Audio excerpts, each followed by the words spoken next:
नमस्कार दर्शक बंधु पाणीपाग खबर आप समस्त को स्वागत। ओडिशा उपकूल मुहां घूर्णी बलय प्रभाव में राज्य में प्रबल वर्षा आज राति राज्यर केतेक स्थान को प्रबल अति प्रबल वर्षा नहीं चेतावनी देला पाणीपाग केन्द्र। भद्रक केन्द्रापड़ा जगतसिंहपुर जिले में भारी वर्षार चेतावनी रही 12 ରୁ 20 सेंटीमीटर वर्षा नहीं सतर्क रहा पाणीपाग विभाग परामर्श। एपटे 24 घंटे राज्यर 19 जिला को जारी होती येलो वार्निंग। बिजुली घड़घड़ी सांग को प्रबल वर्षा जारी रही 7 ରୁ 11 सेंटीमीटर वर्षार संभावना थिबा पाणीपाग केन्द्र सतर्क सूचना जारी होती। निश्चय जानतु ओडिशा उपकूल घूर्णी बलय केते भीषण रूप नहीं प्रभाव में राज्यर क्यों सब जिला मान 24 घंटा मध्य प्रबल अति प्रबल वर्षा सह आउ दुईटी घूर्णी बलय ओडिशा पार्श्व में पाणीपाग केन्द्र आसी नुआ सूचना। एवं निश्चय जानतु केते दिन पर्यंत दुईटी घूर्णी बलय प्रभाव में राज्य में वर्षा जारी रही क्यों सब जिला मान सतर्क रहा पाणीपाग केन्द्र सतर्क सूचना कहुई। पूर्व वीडियो को लाइक करूँ, चैनल को सब्सक्राइब कर शेयर करूँ और आपण अंचल एबर स्थिति कौन रही निश्चय कमेंट बॉक्स में जनातु। तो भारतीय पाणीपाग विभाग बा आईएमडी जारी सूचना कहूँ राज्य में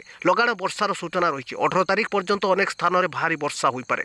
उपकूल जिलार केतेक स्थान 12 ରୁ 20 सेंटीमीटर मध्य वर्षा होबार सूचना रही। पाणीपाग विभाग जारी सूचना कहूँ सृष्टि होता घूर्णी बलय बांग्लादेश उपर रही। एक घूर्णी बलय बांग्लादेश तथा बंगोपसागर अंचल सक्रिय थिबा बेले झारखंड उपर पुणी एक घूर्णी बलय सृष्टि होती जार प्रभाव में राज्य में लगाण वर्षार सूचना रखी पाणीपाग केन्द्र। 24 घंटा मध्य राज्यर केतेक स्थान को सतर्क रहा विभाग परामर्श जारी बेले आज राति केन्द्रापड़ा जगतसिंहपुर और भद्रक जिले में भारी वर्षार चेतावनी रही 20 सेंटीमीटर मध्य वर्षा हो पारे। यह प्रबल वर्षा को दृष्टि रखी 19 जिला को येलो वार्निंग जारी कर पाणीपाग विभाग 7 ରୁ 11 सेंटीमीटर मध्य वर्षार संभावना रही। जिला हूँ कोरापुट, नवरंगपुर, कलाहांडी, रायगड़ा, गजपति, बरगढ़, झारसुगुड़ा, संबलपुर, सोनपुर, बरगढ़, अनुगुल, देवगढ़ समेत केउझर, ढेंकानाल, जाजपुर, कटक, पुरी, खोर्धा, नयागढ़ और बौद्ध जिला आगामी 24 घंटा मध्य समस्त जिला मान प्रबल वर्षा रही। बिजुली घड़घड़ी साग को वज्रपात लगी रही 7 ରୁ 11 सेंटीमीटर प्रत्येक स्थान में वर्षा नहीं चेतावनी रखी पाणीपाग केन्द्र। यह घूर्णी बलय प्रभाव में गत 24 घंटे राज्यर रायगड़ा जिले में सर्वाधिक वर्षा रेकर्ड होती 103 मिलीमीटर वर्षा होता बेले गजपति 82 मिलीमीटर वर्षा देखा मिली।